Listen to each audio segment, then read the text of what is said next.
Bismillahirrahmanirrahim. Assalamualaikum warahmatullahi wabarakatuh.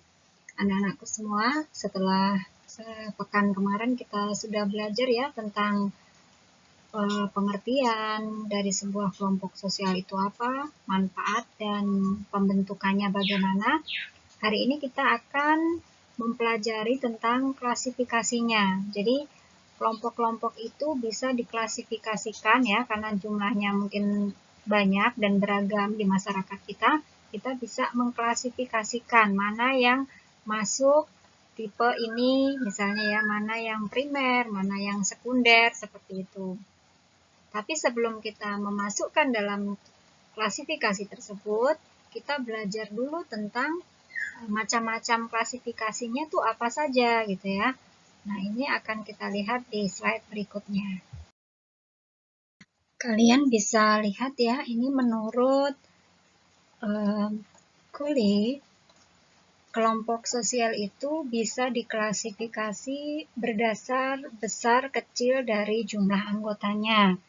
Berarti yang jadi ukuran itu adalah besar kecil dari jumlah anggota.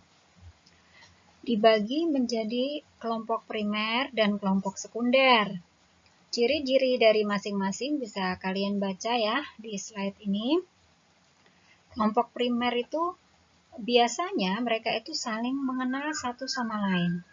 Kerjasamanya erat, hubungan di antara mereka bersifat pribadi. Jumlah anggotanya pun sedikit dan adanya pertemuan yang sering ya, adanya interaksi tatap muka. Jadi sering ketemu secara fisik gitu. Sehingga di antara anggotanya ini ada kedekatan secara fisik. Diberikan contohnya di sini adalah kelompok bermain. Kalian mungkin punya teman sepermainan ya, teman itu banyak, tetapi mungkin yang akrab, dekat ya, yang istilahnya kalian bisa saling memahami gitu ya, itu hanya sedikit. Nah, ini disebut sebagai sebuah kelompok primer. Sebaliknya, kelompok sekunder memiliki ciri-ciri yang berlawanan dengan kelompok primer tadi. Seseorang bisa jadi memasuki sebuah kelompok yang anggotanya banyak sehingga tidak semuanya saling mengenal ya. Dan kelompok itu biasanya terjadi karena di situ ada kerjasama untuk suatu kepentingan tertentu.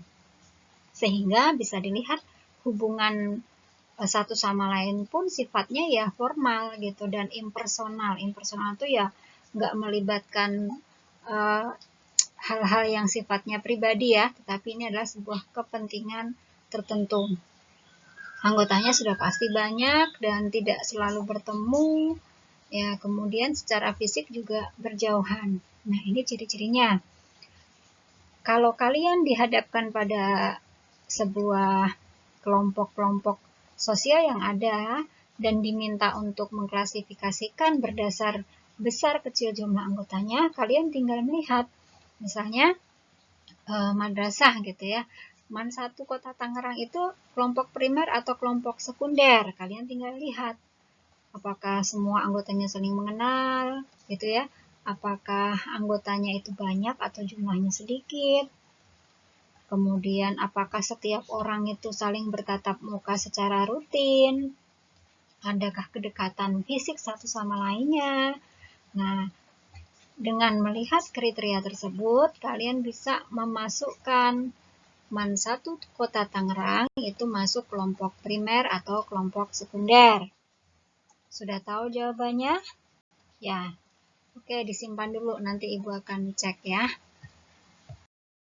Yang ini pencapaian tujuan, maksudnya adalah klasifikasi didasarkan pada pencapaian tujuannya. Jadi pencapaian tujuannya itu dilakukan dengan cara yang bagaimana? Apakah formal ataukah informal? Kelompok sosial yang formal biasanya itu memiliki ciri yang aturannya tegas gitu ya. Di situ ada skema atau struktur yang ada kepengurusannya gitu, ada hierarki kekuasaan di dalamnya. Banyak aturan yang memang biasanya disebut ADART ya, sengaja dibuat untuk mengatur secara formal. Nah, contohnya di situ ada partai politik, ada organisasi masyarakat ya, termasuk juga MAN 1 Kota Tangerang ini adalah sebuah organisasi yang jika diklasifikasi menurut pencapaian tujuan termasuk formal ya, karena ada aturannya, kita pakai seragam diatur, jam belajar diatur gitu ya, kemudian ada tata tertib dan banyak aturan yang ada di sebuah lembaga atau kelompok sosial yang disebut formal. Nah, kalau kita tidak mau masuk sekolah yang diaturnya banyak seperti ini, ya kita harus memilih kelompok sosial lain yang bisa memberikan edukasi ya, memberikan pembelajaran tetapi yang informal, yaitu ya mereka ini biasanya mencapai tujuannya dengan cara-cara yang informal. Jadi aturannya lebih fleksibel, kemudian lebih kekeluargaan gitu ya. Nah, ini kalau Ibu contohkan misalnya sekolah ya, sekolah itu rata-rata formal, tetapi ada sekolah yang informal. Misalnya apa? Homeschooling, atau misalnya kalian ikut sanggar kegiatan belajar ya, di SKB itu ada paket A, B, C gitu ya. Kemudian ada bimbel gitu ya. Ini adalah informal karena aturannya lebih fleksibel. Kita pakai bajunya juga nggak terlalu diatur ya, pakai bajunya bebas gitu. Dan jam belajarnya pun kadang juga bebas, seperti itu. Tapi ya kita tinggal memilih mana yang paling tepat atau paling memungkinkan untuk kita. Di sini contohnya Ibu kasih klik dan teman sepermainan. Klik itu biasanya kelompok-kelompok yang kecil yang solidaritasnya tuh kuat gitu ya. Dan seperti geng misalnya itu rata-rata adalah klik. Untuk gampangnya mengingatkan tuh kalau kamu merasa ngeklik dengan seseorang ya, dengan teman-teman kelompok kecil, maka itu bisa disebut sebagai klik gitu ya. Nah, kalian bisa mulai mengamati ya di sekitar kalian, organisasi yang kalian ikuti itu masuknya mana, formal ataukah informal.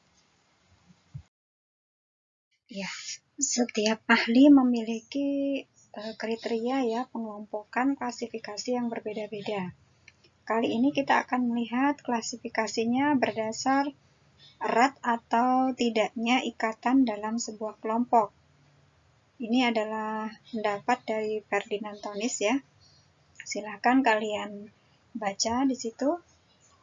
Menurut Ferdinand Tonis, kelompok sosial itu ada dua tipe. Tipe Gemeinschaft atau disebutnya paguyuban dan tipe Gesellschaft atau patembayan. Gemeinschaft ini biasanya diikat oleh darah kerabatan gitu ya. Kemudian diikat oleh tempat tinggal yang berdekatan secara geografi. Kemudian bisa juga karena adanya kesamaan dalam ideologi, dalam pemikiran ya, dalam jiwa mereka itu memiliki sesuatu yang bernilai sama gitu. Nah, di sini disebut Gemeinschaft by blood, Gemeinschaft of flesh, Gemeinschaft of mind. Biasanya mereka memiliki ciri ikatan batinnya tuh kuat dan murni ya. Kadang tidak masuk akal atau tidak punya kepentingan-kepentingan yang sifatnya materi gitu ya, dan lebih kekal hubungannya.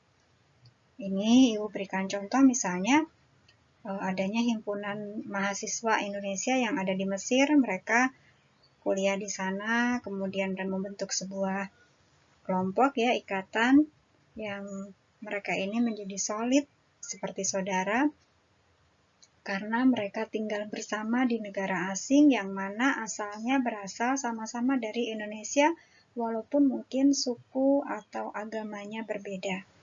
Nah, ini biasanya anggotanya juga Gemeinschaft ini tidak tidak terlalu banyak jumlahnya gitu. Tetapi mereka saling mengenal dengan baik. Dan ya kalaupun tidak mengenal pun hubungannya juga relatif akrab, sering bertemu, seperti itu. Yang berikutnya ini patembayan atau Gesellschaft. Ikatan dalam kelompok sosial jenis ini biasanya hanya berdasar kepentingan. Jadi dibentuk ya karena ada kepentingan gitu ya. Dan ini biasanya hanya dalam jangka waktu tertentu saja. Hubungannya juga nggak sering bertemu ya, longgar. Ya ketemu pun hanya formalitas gitu. Ini biasanya adalah kelompok-kelompok asosiasi profesi. Misalnya sama-sama masuk sebagai anggota dari IDI ya, Ikatan Dokter Indonesia. Se-Indonesia jumlahnya banyak, tapi tidak semuanya saling mengenal. Hubungannya hanya formalitas saja. Oke, seperti itu penjelasannya ya.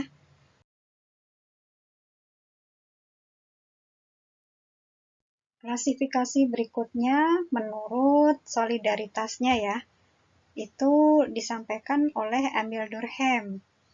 Dalam masyarakat, tipe kelompok sosial itu dibagi menjadi solidaritasnya mekanik dan solidaritas organik. Solidaritas yang mekanik biasanya adalah solidaritas pada masyarakat yang masih sederhana. Banyak terdapat di pedesaan-pedesaan gitu ya, atau pinggiran-pinggiran kota. Dan ini memiliki ciri khas yaitu biasanya anggotanya tuh homogen, sejenis gitu ya. Misalnya anggotanya itu ya suku Batak gitu ya, semuanya adalah suku Batak. Atau misalnya ada komunitas Muslim ya, ya itu hanya Muslim saja. Itu misalnya komunitas yang beragama Buddha misalnya, maka homogen hanya orang Buddha saja gitu. Dan ini di kelompok tersebut belum ada pembagian kerja atau pembagian tugas yang jelas. Jadi semuanya dilakukan dengan gotong royong, semua orang punya kedudukan yang sama. Dan mereka ini diikat karena ada kesadaran bersama, kesadaran kolektif. Biasanya pada tipe mekanik itu pelanggaran yang misalnya ada pelanggaran itu akan dikenai sanksi yang represif. Represif itu keras, tegas gitu ya. Sehingga misalnya ada mencuri, dihukumnya itu langsung potong tangan gitu. Kemudian kalau misalnya ada ya di desa-desa itu misalnya orang melakukan perzinahan misalnya, itu langsung diarak keliling kampung gitu ya. Kemudian diasingkan di hutan misalnya. Itu hukumannya itu tegas gitu ya. Tidak mengikuti hukum pemerintah tetapi dengan hukum adat. Ini dilakukan karena bentuk masyarakat mekanik itu memiliki kesadaran bersama yang ingin dipertahankan. Jadi mereka menghukum tegas itu untuk menjaga sesuatu nilai-nilai yang mereka yakini gitu. Jadi kalau ada yang tidak sejalan ya harus dibuang gitu, harus disingkirkan. Sebaliknya pada masyarakat organik itu masyarakatnya sudah lebih modern gitu ya, lebih beragam anggotanya, heterogen dari beragam suku, agama, ras gitu ya. Dan semuanya itu berkontribusi atau memberikan sumbangan dalam masyarakat itu. Sehingga ada pembagian-pembagian tugasnya itu sudah jelas. Misalnya ada yang menjadi petani, ada yang menjadi pedagang, ada yang menjadi guru, ada yang menjadi pengacara, dokter, dan macam-macam jenis pekerjaannya. Nah, semuanya ini saling bekerja sama untuk masyarakat itu sendiri, saling memenuhi kebutuhan. Dan ketika ada sanksi atau pelanggaran, biasanya diselesaikan dengan hukum perdata atau pidana yang sifatnya restitutif. Ya, sifatnya itu lebih mengobati, kemudian lebih ke arah mencegah gitu ya. Atau ya misalnya ada orang mencuri tidak lantas dipotong tangannya, tapi diberikan kesempatan untuk memperbaiki dirinya. Karena masyarakat yakin bahwa ada hal yang baik yang bisa disumbangkan oleh orang tersebut gitu. Misalnya ada orang yang pernah berbuat suatu kesalahan, korupsi misalnya, setelah dia mengembalikan uang yang dikorupsinya, kemudian dia sudah menjalani hukumannya di penjara berapa tahun misalnya, maka dia kembali di masyarakat sebagai orang yang ya baru, dianggap sebagai orang yang sudah dimaafkan gitu. Karena pastilah dia dianggap di dalam kelompok itu masih dianggap sebagai sesuatu yang berharga. Beda dengan masyarakat yang masih mekanik. Semuanya orang itu memiliki profesi yang sama. Misalnya di kampung nelayan ya, semuanya nelayan semua. Kemudian yang pertanian semuanya petani semua. Jadi kalau ada hilang satu petani, ya nggak masalah, masih banyak petani yang lain gitu ya. Tetapi kalau di kota-kota besar, kasusnya misalnya contohnya yang masih kalian ingat, ada Pak Ahok misalnya ya, yang dianggap melecehkan terhadap Al-Quran. Setelah di penjara, keluar ya dalam masyarakat kota itu sudah dianggap sudah menerima konsekuensinya, sehingga dia ketika diangkat lagi dipercaya untuk memimpin BUMN gitu ya, itu karena dianggap dia punya keterampilan yang bisa digunakan untuk di bidangnya gitu, seperti itu. Jadi ini bedanya masyarakat dalam solidaritas organik dan mekanik. Seperti ini bisa dipahami tidak? Yang mekanik itu di pedesaan ya, yang organik itu di perkotaan. Masyarakat organik itu dipandang seperti sebuah organ ya. Manusia itu ada organ mata, ada organ telinga, indera penciuman, tangan, kaki ya, semuanya. Nah, masyarakat dianggap seperti itu. Sehingga semua orang memiliki kontribusi yang penting bagi masyarakat. Sehingga kalau ada misalnya dianggap mata itu sakit, itu bukan matanya kemudian dicongkel, dibuang gitu, tapi diobati. Kemudian jika ada misalnya narkoba, ada pelaku miras gitu ya, itu diobati. Gimana caranya biar mereka ini tidak langsung dihukum, tetapi disembuhkan gitu ya. Nah, ini hal yang sangat berbeda dan berlawanan, tetapi setidaknya ketika kita memahami ini, kita akan tahu mengapa sanksi sebuah pelanggaran itu bisa berbeda gitu ya. Yang kadang kita merasa itu tidak adil, tapi itulah penjelasannya bahwa dalam masyarakat yang masih memiliki solidaritas mekanik akan berbeda caranya dengan yang solidaritasnya organik. Oke, sampai di sini dulu. Penutup, kalian Ibu berikan tugas ya, silahkan mencari klasifikasi berdasar cara pembentukan kelompok dan mencari klasifikasi berdasarkan interaksinya. Kalian bisa melihat buku, searching, atau LKS kalian. Tulis jawabannya di buku tulis, tidak perlu dikumpulkan, tapi ini melatih tanggung jawab dan kejujuran. Oke, jika sudah mengerjakan, boleh ikut kelas selanjutnya.